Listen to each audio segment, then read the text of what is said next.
আজকে আলু পটল আর সজনে ডাঁটা দিয়ে আর সর্ষে পোস্ত দিয়ে ঝাল করব। এই জন্য সজনে ডাঁটা কেটে নিয়েছি লম্বা লম্বা করে, আলুও লম্বা লম্বা করে কেটে নিয়েছি, পটলও লম্বা লম্বা করে কেটে নিয়েছি, আর এদিকে কাঁচা লঙ্কা আর সর্ষে পোস্ত বেটে নিয়েছি।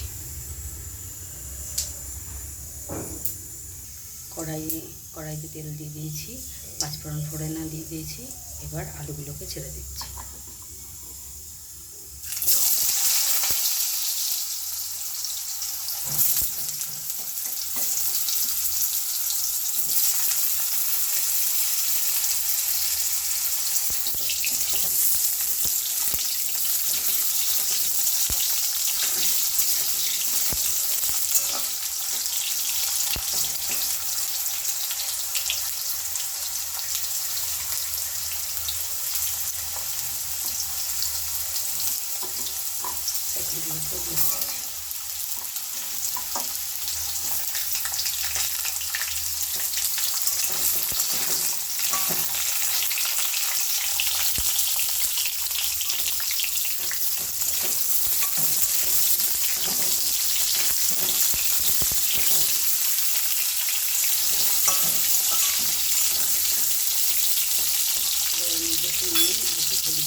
ভাজা হয়ে গেলে এর মধ্যে সজনে ডাঁটা দিয়ে দেবো।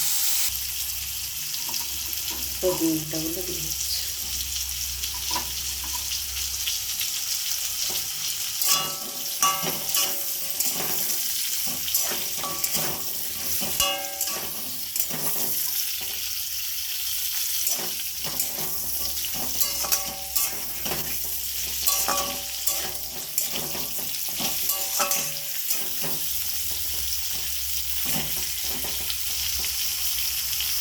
এবার সর্ষে পোস্ত বাটাটা দিয়ে দেবো।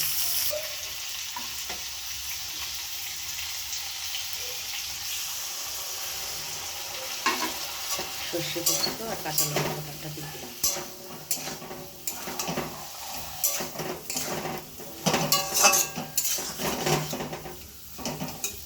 এটা ভালো করে কষিয়ে নিয়ে জল দিয়ে দেবো। কষানোর সময় একটুখানি চিনি দিয়ে দিচ্ছি, অল্প চিনি। এবার মশলা ধোয়া জলটা দিয়ে দেবো। মশলাটা ভালো করে কষানো হয়ে গেছে, এবার মশলা ধোয়া জলটা দিয়ে দিচ্ছি।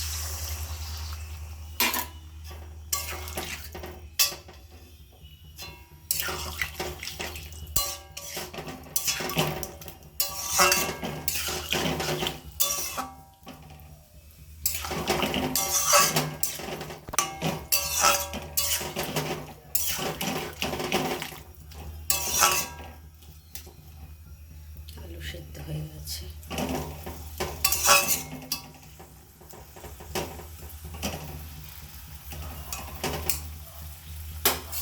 জলটা শুকালেই নামিয়ে নেব।